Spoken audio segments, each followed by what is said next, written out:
साथियों, हम सब जानते हैं, हमारे राम भेद से नहीं, भाव से जुड़ते हैं। उनके लिए व्यक्ति का कुल नहीं, उसकी भक्ति महत्वपूर्ण है। उन्हें वंश नहीं, मूल्य प्रिय है।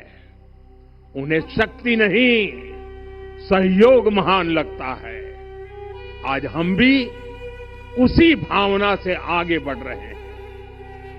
पिछले 11 वर्षों में महिला, दलित, पिछड़े, अति पिछड़े, आदिवासी, वंचित, किसान, श्रमिक, युवा, हर वर्ग को विकास के केंद्र में रखा गया है।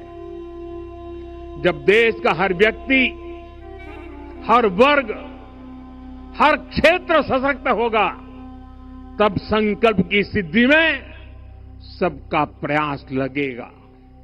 और सबके प्रयास से ही 2047 जब देश आजादी के 100 साल मनाएगा, हमें 2047 तक विकसित भारत का निर्माण करना ही होगा। साथियों, रामलला की प्राण प्रतिष्ठा के ऐतिहासिक अवसर पर मैंने राम से राष्ट्र के संकल्प की चर्चा की थी। मैंने कहा था कि हमें आने वाले 1000 वर्षों के लिए भारत की नींव मजबूत करनी है। हमें याद रखना है, जो सिर्फ वर्तमान का सोचते हैं, वो आने वाली पीढ़ियों के साथ अन्याय करते हैं। हमें वर्तमान के साथ साथ भावी पीढ़ियों के बारे में भी सोचना है, क्योंकि हम जब नहीं थे, ये देश तब भी था। जब हम नहीं रहेंगे, ये देश तब भी रहेगा। हम एक जीवंत समाज है। हमें दूरदृष्टि के साथ ही काम करना होगा। हमें आने वाले दशकों, आने वाली सदियों को ध्यान में रखना ही होगा। और साथियों, इसके लिए भी हमें प्रभु राम से सीखना होगा। हमें उनके व्यक्तित्व को समझना होगा। हमें उनके व्यवहार को आत्मसात करना होगा।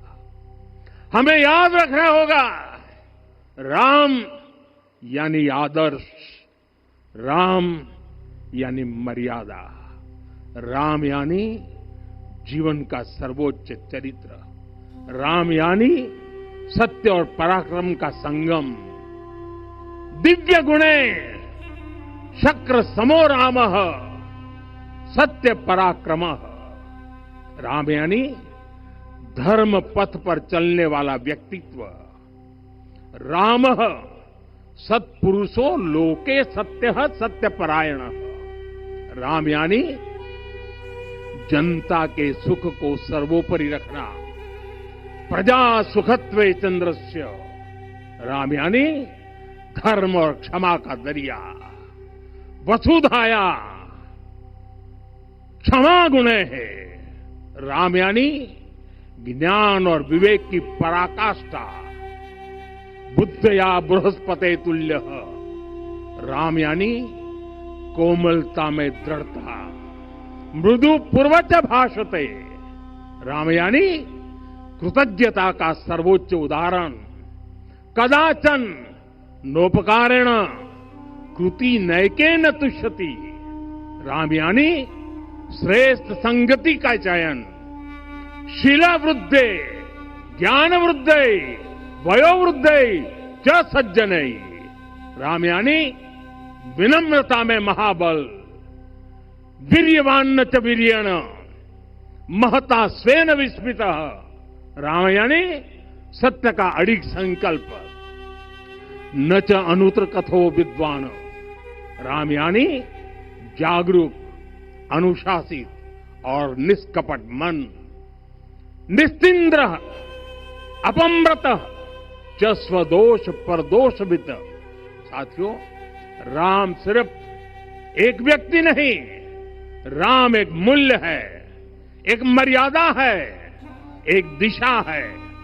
अगर भारत को साल 2047 तक विकसित बनाना है, अगर समाज को सामर्थ्यवान बनाना है, तो हमें अपने भीतर राम को जगाना होगा। हमें अपने भीतर के राम की प्राण प्रतिष्ठा करनी होगी। और इस संकल्प के लिए आज से बेहतर दिन और क्या हो सकता है।